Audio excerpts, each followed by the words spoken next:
دلوں میں اس کے سرور سجتا ہے، زندگی میں اس کے سکون اترتا ہے، روزی میں اس کی برکت اترتی ہے اور زندگی میں اس کی راحت اترتی ہے، اور دعاؤں میں اللہ پاک اس کی محبوبیت اور مقبولیت رکھ دیتے ہیں۔ یہ فائدے ہیں اللہ پہ مرنے کے، اور مخلوق کے مرنے کے یہ نقصان ہے دوستو۔ خیر، اب اس نے یہ پٹا اس کو پڑھایا، اب وہ اسی پٹے پہ گیا اور جنگل میں بیٹھ گیا، اور رات کو لا الہ جی، اور بس اس نے تو رٹ لگا لی، ظاہر میں لا الہ، اندر سے کالی والا، اسی پہ چلتا رہا، ذکر کرتا رہا، لوگ آتے رہے، ملتے رہے، اور لوگ آتے ملتے شوق میں کچھ نہ کچھ ہدیہ تحفہ بھی لے کے آتے، وہ ان تحفوں کو بھی رد کر دیتا، چلو ہٹو، ہٹ سائڈ ہو جاؤ، فوراً ان کو دھمکاتا اور کہا چلو ہٹو، میں ہدیہ قبول نہیں کرتا کسی کا، نہ جانے کیسا کیسا لے کے آئے۔ سوچا بھئی اعلیٰ درجے کا ولی ہے، جو ہمارے ہڈیوں کو بھی سائڈ کرتا ہے، انہیں بھی دھکا دے کے واپس کرتا ہے، اعلیٰ درجے کا ولی ہے۔ اور دوستو یاد رکھنا، یہ ولی نہیں ہوتا اس طرح کا، یہ ڈلی ہوتا ہے، بے وقوف اور گدھا ہوتا ہے۔ دیکھیے ولی وہ ہوگا جو محبوب صلی اللہ علیہ وسلم کے راستوں پہ چل کے جائے گا۔ حکیم اختر رحمہ اللہ کا ایک شعر بہت پیارا ہے، بہت قیمتی ہے۔ کیا شعر ہے؟ گر ہوا پہ اڑتا پھرے کوئی رات دن، ترک سنت جو کرے اسے شیطان گن۔ سنت جو چھوڑتا ہے وہ شیطان ہے۔ تو ہدیہ لینا دینا محبوب کی سنت ہے، تو سنت سے ہٹ کے چلا، اس کا مطلب ولی نہیں، پھر کچھ اور ہے۔ تو ہدیوں کو واپس کرتا، ہدیوں کو واپس بھیجتا، تو اور اہمیت بڑھی لوگوں کے دلوں میں۔ لوگوں کا حال بھی الٹا ہے، جو الٹے کام کرتا ہے اسے زیادہ مانتے ہیں، اور کہا یہ زیادہ مقبول ہے، یہ اعلیٰ درجے کا ولی ہے۔ مزاج ہی کچھ اس طرح سے چلتا ہے۔ اور ہمارے معاشرے کا تو حال یہی ہے کہ جس کا پاجامہ الٹا نیچا، جس کی داڑھی الجھی ہوئی، جس کی ٹوپی الجھی ہوئی، جس کے کپڑوں کا حال بدحال، ہم اسے کہتے ہیں یہ ہے وقت کا ولی، مجذوب وقت۔ ٹھیک ہے، ہوتا ہے مجذوب وقت، اس کا انکار نہیں، لیکن ہر کوئی مجذوب وقت یہ تو خال خال ہوتا ہے۔ اللہ پاک کسی کی جگہ دیتے ہیں۔ محبوب صلی اللہ علیہ وسلم کی صفت تو صاف ستھرا رہنا ہے۔ محبوب صلی اللہ علیہ وسلم کی زندگی میں کنگھا بھی ہے، تیل بھی ہے، کپڑوں کی تبدیلی بھی ہے، محبوب صلی اللہ علیہ وسلم ناخن بھی کاٹتے ہیں۔ ہمارے ماحول میں ان سے ہٹ کے کوئی چلتا ہے تو پھر اس کا مطلب اسے کچھ اور سمجھنا چاہیے۔ محبوب صلی اللہ علیہ وسلم نے پابندی کے ساتھ مسواک کی، امت کو تعلیم دی، تو یہ سب چیز نہیں، مختصر یہ کہ وہ اس اپنے کام پہ اترا اور لوگوں کو سائڈ کرتا رہا، وقت بڑھتا رہا۔ یہ ہوتے ہوتے شہرت بادشاہ تک پہنچی۔ بادشاہ کی بیٹھک میں تذکرہ آیا کہ اس طرح کے ایک نو قسم کا ولی آیا ہے، اور بہت مبارک، بہت پیارا، اور بس اللہ ہی اللہ، کسی سے بات بھی نہیں کرتا، اور کیا ہی کہنے اس کے کہ اچھا بھائی، کہ بہت مستجاب الدعوات، اچھا کہ چلو میں بھی چلتا ہوں۔ چنانچہ وہ بھی وہاں پہنچے، ملاقات کی، زیارت کی اور ملے، اور ملنے کے بعد فارغ ہوئے، کہا ٹھیک ہے۔ چنانچہ قصہ مختلف، وہ آئے اپنے مقام پر، اور آنے کے بعد بیٹھکوں میں تذکرے ہوئے باتیں کہ واقعی بہت اچھا آدمی ہے، میں بھی اس سے ہدیہ دینے کی کوشش کی، میرا ہدیہ بھی واپس کر دیا انہوں نے، تو وقت کا ولی ہے، پہنچا ہوا آدمی ہے۔ چنانچہ یہ خبر لڑکی تک بھی گھر میں پہنچی کہ والد صاحب ملاقات کر کے آئے۔ تو لڑکی نے پوچھا ابو جی آپ وہاں گئے تھے جو اس ولی صاحب سے ملنے، ملے آپ کو؟ کہ بیٹے بالکل۔ کہ ولی ہیں کوئی ڈھونگی ڈھانگی؟ کہنا نہیں، ایک نمبر کا ولی، بہت متعجد، بہت ذکر کرنے والا، بہت مراقبے کرنے والا، اعلیٰ درجے کا ولی ہے۔ کہا ابو جی جب آپ گئے ہیں تو میرے بھی دل میں داعیہ ہے کہ آپ مجھے اجازت دیں میں بھی اپنی سہیلیوں کے ساتھ ان سے ملاقات کر کے آؤں اور ان کی زیارت کر کے آؤں، ان سے دعائیں لے کے آؤں۔ کہا بیٹا بالکل آپ بھی جا سکتی ہیں، کیوں نہیں جا سکتی آپ جائیے۔ چنانچہ اس نے اجازت لی، اور اپنے جو شیطانی حربے اور حرکات تھی وہ تمام کی تمام اس نے مزین و مرصع کی، اور ان تمام پر چیزوں کو لے کر اور اپنے آپ کو بنا سنوار کر کے وہ بھی اسی جنگل، اسی خانقاہ کی طرف روانہ ہوئی۔ چنانچہ پہنچی، جب جا کے بیٹھی تو کہا کہ بھئی ہمیں ان سے ملنا ہے حضرت صاحب سے۔ تو جو ان کے درویش کے خادم تھے انہوں نے کہا کہ میں پوچھ کے آتا ہوں۔ چنانچہ ایک لیڈی آئی ہے، اس کے ساتھ کئی لیڈیاں ہیں، آپ سے ملاقات کرنا چاہتی ہیں۔ کہا بھائی میں نہیں ملوں گا، انکار کر دیجئے، میں ملنے والا نہیں ہوں۔ چنانچہ پلٹ کے آیا کہ حضرت نے کہا میں ملنا نہیں چاہتا ہوں، میں ملنے والا نہیں، اس وقت میرا موڈ نہیں ہے۔ کہا کہو ان سے حاکم وقت کی بیٹی آئی ہے اور آپ سے پرسنل ملاقات کرنے کے لیے آئی ہے، آپ ذرا بالکل وقت دیجئے۔ چنانچہ وہ گیا اور انہوں نے ایک کلمات جا کے دہرائے۔ انہوں نے کہا کہ دیکھو کوئی بھی آئی ہو، حاکم وقت کی بیٹی ہو، فقیر وقت کی بیٹی ہو، کوئی بھی ہو، مجھے کسی سے نہیں ملنا ہے، اور اس وقت تو میرا ابھی آدھے گھنٹے کی مناجات باقی ہے، مجھے مناجات پورا کر کے تب ملوں گا میں اس سے۔ کہا ٹھیک ہے۔ کہا یہ کہلوایا۔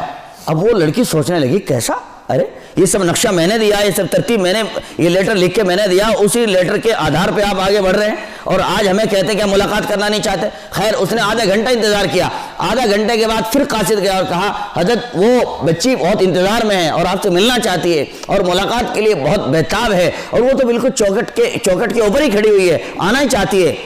حضرت نے کہا نہیں میں ملتا نہیں ہوں۔ چنانچہ یہ کہتے کہ ساتھ لڑکی اندر داخل ہوئی اور حضرت صاحب اور کہا ارے میں فلاں ہوں فلاں نہیں ہوں. کہا نکل جائیے, ایک نظر دیکھنا نہیں چاہتا. کہا ارے میں ہوں جس نے لیٹر دیا, ترتیب بتائے, نقشے سکھا. کہا دیے ہوں گے تو نے اپنے ذکر کی خاطر, لیکن جب سے میں نے اللہ اللہ کی ہے اللہ میرے اندر ایسی سرایت کر گئی ہے, اب اللہ ہی اللہ ہے, غیر اللہ کی کوئی محبت میرے دل میں اب باقی نہیں رہ گئی ہے. نکل گیا جو بھوت تھا میرے اندر سے, میرے دل میں اب خدا جیتا ہے, خدا کی محبت جیتی ہے. اس کے سوا نہ میں کسی پر فریب اور فدا ہوں. تم کون ہو؟ مجھے میرا رب مل گیا ہے, مجھے میرا اللہ مل گیا ہے, اب مجھے تمہاری خاک بھی ضرورت نہیں ہے. میرے بھائی اور نوجوان دوستو, یہ ہے ذکر. اگر ہم جھوٹی نیتوں کے ساتھ, غلط ترتیب کے ساتھ, غلط خیالات کے ساتھ, گندے افکار کے ساتھ, گندے خیالات کے ساتھ بھی ذکر کریں گے, یہ ذکر ایک نہ ایک دن آپ کو مذکور اللہ پاک کی محبت عطا کر دے گا انشاءاللہ تعالی. لہذا دوستو آنکھ میچ کے اللہ اللہ کرنا شروع کریں, چاہے 5 منٹ کے لیے صحیح ترتیب بنائیں, چاہے 10 منٹ کے لیے ترتیب بنائیں, لیکن اللہ اللہ کریں. حلقے میں جو اکابر مشائخ یہ قصبے بھر میں جن اللہ والوں کی محفل و مجلس ہوتی ہے, ان محفلوں کا حصہ بنو, ان مجلسوں کا حصہ بنو, ان میں شامل بنو, اللہ اللہ کرو اور اپنے سینوں کو تپاؤ. اسی اللہ اللہ کرنے کی برکت سے یہ گندے خیالات کو جو استیلا ہے یہ دفع ہو جائے گا, یہ ہٹ جائے گا اور آپ کا دل منور اور صاف ستھرا ہو جائے گا. کوئی دقیقہ وقیقہ آپ کو باقی نہیں رہے گا. آپ تو کریں. ہمارے مشائخ نے کہا اللہ اللہ کے بڑے مزے, اللہ اللہ کے بڑے مزے, جو بھی چاہے وہ چکھ لے. اس میں کسی کی بات نہیں کہ فلاں آدمی کرے گا, فلاں کرے گا تو ہوگا. نہیں نہیں, جس کے جی میں آئے, جب جی میں آئے اور جہاں جی میں آئے وہ اللہ اللہ کرے. اللہ اللہ کے ذریعے اس کا دل اللہ تعالیٰ کی محبت سے, معرفت سے منور اور لبریز ہوگا. اور پڑھیے آپ محبوب صلی اللہ علیہ وسلم کی زندگی سے لے کر کے صحابہ, ائمہ مجتہدین, علماء, مشائخ, علماء دیوبند, سب کے تذکرے, افکار, ان کے حیانات, ان کی سوانح عمری آپ پڑھتے جائیے. سب کی زندگیوں میں ملے گا وہ کیسے تنہائیوں میں بیٹھ کر اللہ اللہ کیا کرتے تھے. کوئی بالجہر کرتا تھا, کوئی بالسر کرتا تھا. حضرت شیخ الہند مولانا محمود حسن دیوبندی کے واقعات میں ہے, طالب علم کتاب سمجھنے پہنچ گئے صبح, اللہ اللہ کی رٹ جاری تھی, بس ایسے بھاری جوابات دیے کہ طالب علم دیکھتا ہی رہ گئے, یہ کیا بتا رہے ہیں حضرت مجھے. اس لیے کہ روح اللہ اللہ کر کے ایسی پرواز میں تھی. میں سمجھتا ہوں کہ انشاءاللہ تعالی یہ باتیں بہت ہوئی. اللہ تعالیٰ ان باتوں پر مجھے بھی آپ کو بھی عمل کرنے کی توفیق عطا فرمائے, اور اللہ پاک نیک صالح بندہ بن کر رہنے کی توفیق عطا فرمائے. گناہ اور گناہ کے حالات سے اللہ پاک بچنے کی توفیق عطا فرمائے. وما توفیقی الا باللہ.